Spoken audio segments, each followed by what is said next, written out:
the Cubs are the team that if they play this type of baseball, they can be the most consistent in the division at winning.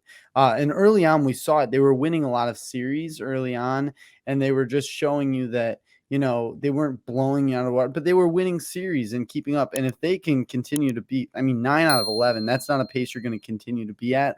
But if you could stay around there and still be doing, like you said, running hard, getting those extra inches at the plate there, those are really important for this team.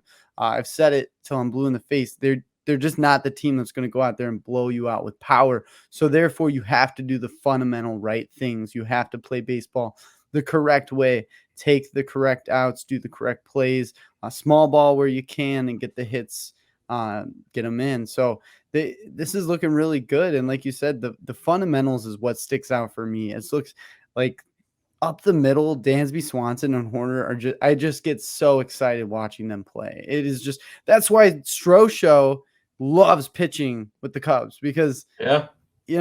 that sinker going to sink. This is slider going to sink or whatever. Yeah, exactly. Like he can take advantage of putting the ball in play and be confident that he's got someone behind that's going to make the plays for him. So it's working out. Yeah, and he tweeted it after the game too. Something about them being, I think it was, he said they were the best middle infield combo or something of that nature that he tweeted Yeah. After tonight's game. And I mean, when you got those guys playing behind you and playing directly into your strengths, makes your job a lot easier. But I mean, Marcus Stroman, I mean, we'll start there, right? Because I want to talk about just how damn good he's been and playing into the defense that the Cubs have provided him with behind him.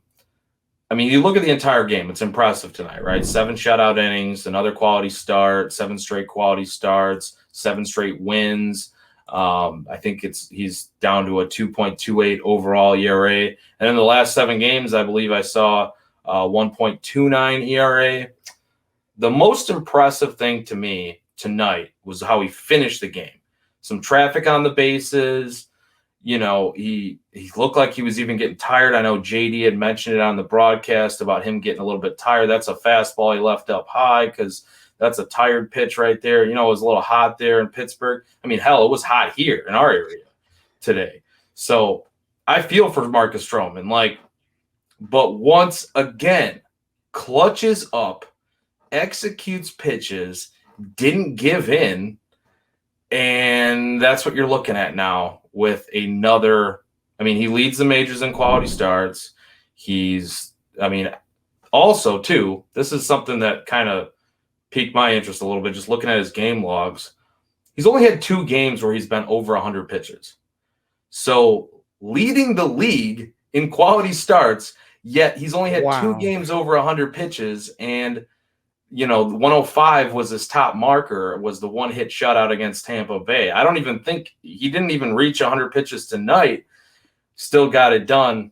I'd have to fact check that. So it could be 3 games now at 100. I don't believe he got to 100 tonight, but yeah, man, if he's not, and it's right there in my tagline, Strostar starter.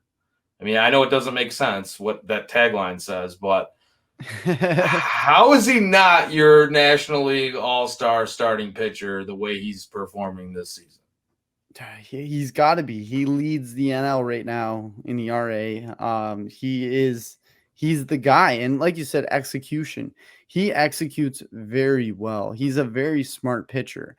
He goes in there with a plan with these hitters and with the lineup, and he works around. And like you said, when you have who you have behind you, you're able to do that a little bit more, but you still have to execute. You still have to throw the ball where you want to throw it to get the result that you want, with the right. defensive placement and all that. So he executes and what I really like what you said is that he's clutch. So even when there's traffic or, it looks like a guy's going to go down and this is the knockout punch, he just comes right back and he just shows you that he can just shut it down. Even if there's traffic on the base pass, like you said, pressure, anything like that, the moment doesn't seem too big for him. And that's why I think Strosho's a great name for him, because he captures that moment when he goes out there and pitches. When he's on that mound, he takes over the game, and that's what you need from a guy like that. He's giving you a caliber that I think even the Cubs didn't expect. So, it's been a great story.